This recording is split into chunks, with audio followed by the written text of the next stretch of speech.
Hello, and welcome to the Area 1 Fish of the Week, where we take a deep dive into a fish that Area 1 has caught. I'm your host and Senior Product Manager, Kel Jackson. Last week we talked, and the week before, about a couple different credential harvesting fish.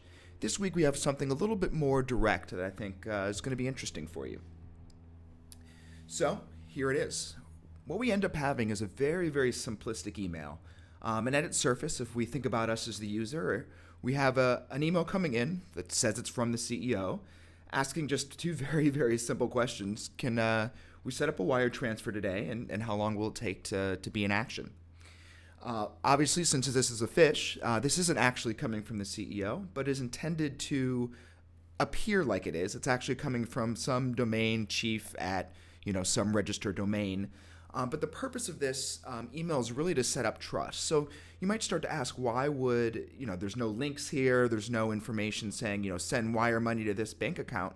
But actually what this user is trying to do is the first step in a little bit of human engineering as well to build up some trust and also be able to slip by defenses. If this first email gets through and then later on down the chain in the communications, the email response chain, they then post in information, it's much more likely that it's not going to be flagged like it would be in that first email if it says, hey, wire money right away, right now. So it's actually kind of clever. There's no links in here. There's no connections back to words or phrases that would be really easy for traditional sort of filters to kind of pick up on. And in fact, this user was actually really targeted. They only emailed and used this email address with this one individual and this one organization that we've seen visibility into.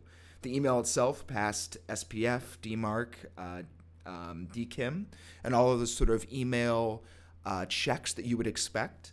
It was actually being checked for all of those basic things. But Area 1 caught it, and right from that first time that this email was sent, before it was ever displayed to the user, because we already recognized this was malicious. So to tell you a little bit more about how we were able to do that and what was going on here. So that email address that I showed before, that chief at some pharma's tech, I'll try not to butcher that interesting spelling word.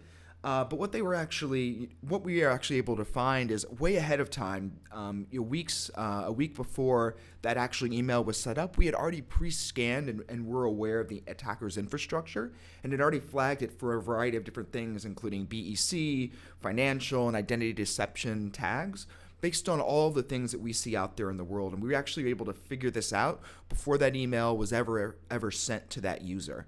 So because of both that sort of impersonating the CEO, that business email compromise attack, as well as the fact that we knew that this was coming from a compromised sender, we were actually able to flag and prevent this email from getting through and ultimately stopping what could have been a quite large wire transfer or any other kind of sort of malicious intent that could have come down the chain from those communications.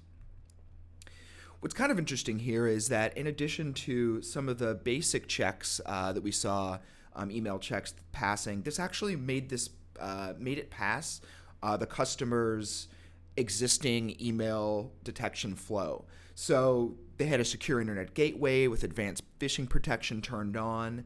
They had Office 365 and ATP, and really that after passing both of those checks, that email still made it into the detection flow for Area 1, where we were able to apply that information and intelligence that we had, and then ultimately make the determination and stop before it was finally passed on to that next chain. And the reason why it's important to bring this up is that we understand that with a lot of our different customers, we see all kinds of configurations, and we can be at different parts of that flow and that chain, and we understand and recognize that that those parts of the chain are making detections. But with Area 1's pay-per-fish model, we can just be sent in and get that last mile fish.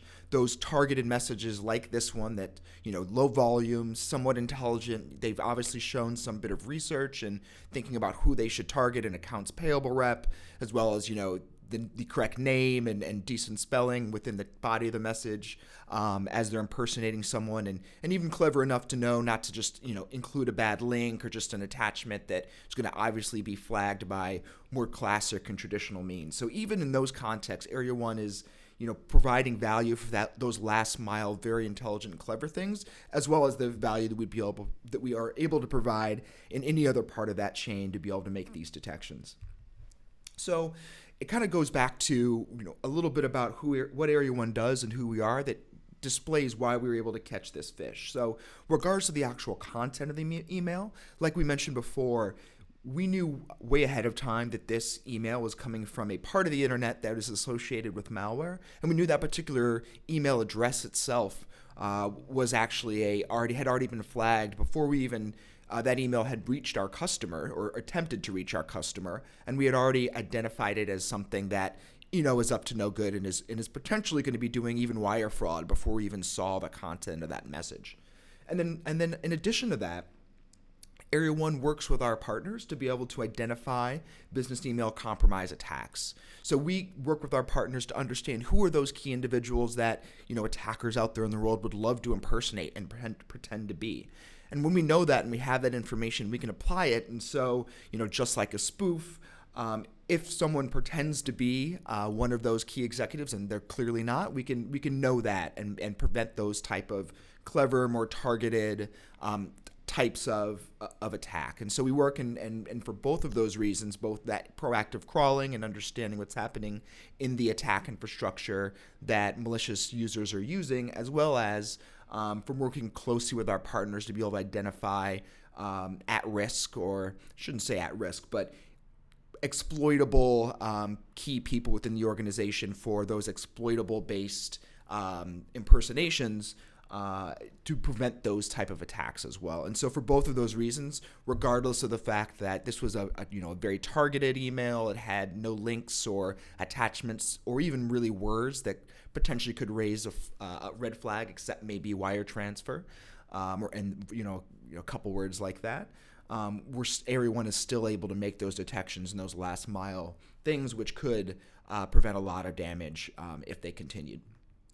So again, this week, like weeks before, we talked a little bit of a different subject, but at the end of the day, we see some proof that even in that last mile, even in that when the standard detections are passed, those standard checks, Area 1 is still stepping in and using its intelligence, its advanced work and data to be able to make prevention and make those detections that others are missing. And we're staying ahead and we're protecting our customers. In this case, preventing a potential wire fraud or worse. And Area 1, again, is trying to stay ahead of all of those malicious attackers. So great. That's the phish we have for this week. Thanks for listening in, and hope that those details helped illuminate a little bit more what Area 1 is doing behind the scenes all the time.